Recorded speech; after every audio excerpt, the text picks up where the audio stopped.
반갑습니다. 믹스동 K 김영중입니다. 어제였죠. 요르단과의 북중미 월드컵 3차 예선 8차전 홈경기가 열렸는데 많은 축구팬들 실망감을 느꼈을 거라고 생각이 듭니다. 네, 저도 물론 그렇고요. 경기 결과도 그렇고 경기력 자체가 좀 더 내용이 확실한 모습이 좀 나오지 못했기 때문에 그런 실망이 많이 느껴졌을 것 같은데요. 그래도 다행히 조 1위를 유지하고 있고, 더 다행인 점은 이라크가 팔레스타인과 경기를 치렀는데 불의의 일격을 당하면서 이라크와의 승점 차가 더 벌어지게 됐습니다. 그래서 오는 6월에 있을 3차 예선 9차전 이라크 원정 경기에서 우리가 비기기만 해도 북중미 월드컵 본선 진출을 확정하게 됩니다. 네, 저는 이번 월드컵 예선, 그러니까 2차 예선부터 지금 치러지고 있는 3차 예선까지 대부분의 경기를 현장에서 직접 지켜봤습니다.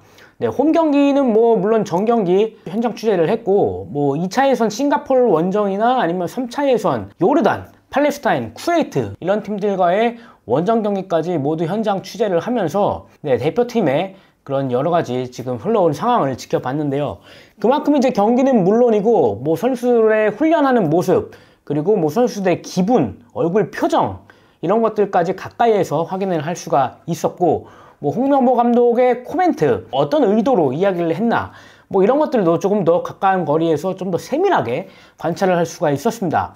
네, 그런 상황에서 이번 오만전과 요르단과의 홈 경기도 각각 고향과 수원에서 지켜봤는데요. 경기력 자체가 많이 올라오지 않았다는 생각이 첫 번째로 들었습니다. 네, 오만전은 전체적으로 선수들의 몸이 많이 무거워 보였고, 그 때문에 이제 빌드업의 속도가 나지를 않았기 때문에 효과적으로 상대 수비를 공략할 수가 없었죠. 네, 아무래도 우리나라 대표팀의 유럽파나 아니면 중동파 이런 선수들이 좀 핵심 역할을 하고 있기 때문에 그런 대표팀의 특성상 시차라든지 대륙으로 오가는 여도, 그런 것들로 인한 컨디션 조절에 좀 애를 먹고 있다는 생각이 들었습니다. 네, 근데 이런 것도 100% 이유는 아니겠죠. 우리 옆나라 일본만 해도 거의 대부분 유럽파 선수들로 대표팀을 꾸리는데 이미 본선 진출을 확정하면서 굉장히 승승장구하고 있죠. 네, 요르단전도 마찬가지였습니다. 전반 중반까지는 그래도 흐름을 잘 잡고 공세를 펼치면서 컨디션이 좀 많이 나아졌구나라는 생각이 들었는데 딱 거기까지였네요. 네, 전반 초반 선제골을 넣고 분위기를 잘 탔을 때 추가 득점이 좀 나왔어야 되는데 그러질 못한 것이 내내 좀 아쉬웠고요. 사실 전반 중반까지 우리나라가 경기를 잘 풀었던 이유는 앞선의 손흥민이나 이재성, 그리고 이동경, 황희찬 이런 선수들이 강력한 전방 압박을 하면서 이런 것들이 또 먹혔거든요. 그러면서 이제 상대 수비진이 굉장히 당황했고, 또 좋았던 점은 미드필더 선수들이 압박을 하기 위해서 높은 위치까지 올라갔을 때 후방에 있던 이런 센터백, 이런 수비진들과의 거리가 굉장히 좀 타이트하게 잘 유지됐고 컨트롤이 됐다는 거죠. 요르단 입장에서 보면은 공격을 시작할 때 우리 선수들이 압박을 하니까 볼을 빈 공간에 투입해야 되는데 그 공간이 나오지 않았다는 점이고요. 양쪽 풀백인 설령우나 이태석도 높은 위치까지 올라가면서 압박에 가담을 했습니다. 특히 우측의 설령우는 이동경이 있던 위치까지 올라가면서 숫자 싸움에서 우위를 점할 수 있도록 도와줬죠. 네, 하지만 전반 중반 이후에는 그 간격이 조금씩 벌어지기 시작했습니다. 아무래도 체력적인 부분이 좀 뒷받침돼야 콤팩트하게 움직일 수가 있는데 그게 좀 잘 안 됐던 거죠.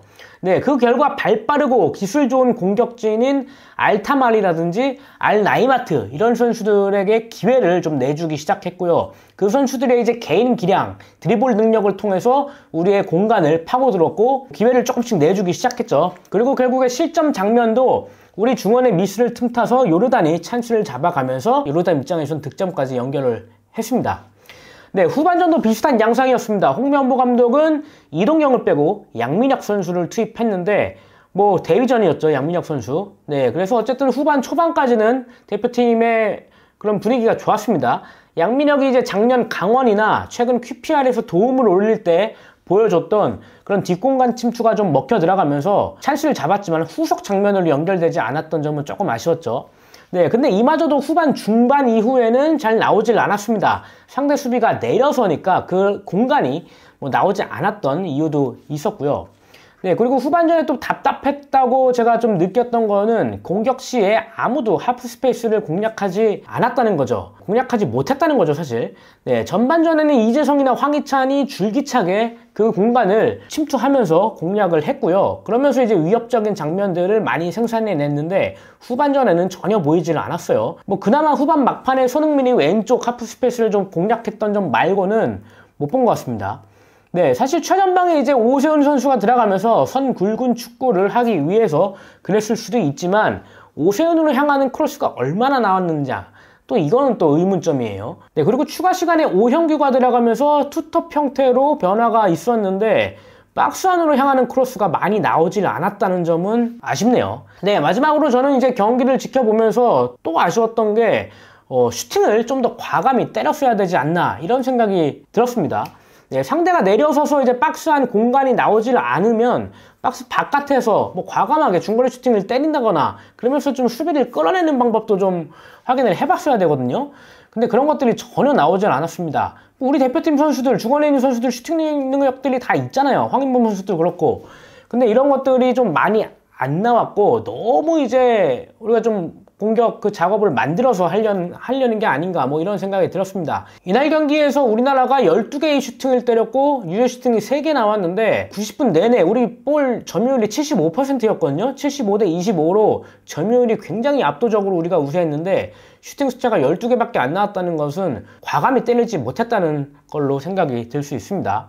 네, 어쨌든 우리나라는 아직 본선 진출을 확정하지 못했고 다음 경기인 6월 5일 이라크 원정에서 비기기만 해도 북중미 월드컵 본선 진출을 확정합니다. 네, 그 경기에서는 반드시 목표를 이뤘으면 좋겠고요. 그리고 그 이후엔 월드컵까지 1년이라는 시간이 남게 되는데 그 기간 동안에는 반드시 지금까지 보여주지 못했던 홍명보호만의 색깔 그리고 확실한 대표팀만의 팀 컬러를 이식하고 구축하는 작업이 필요할 것으로 보입니다.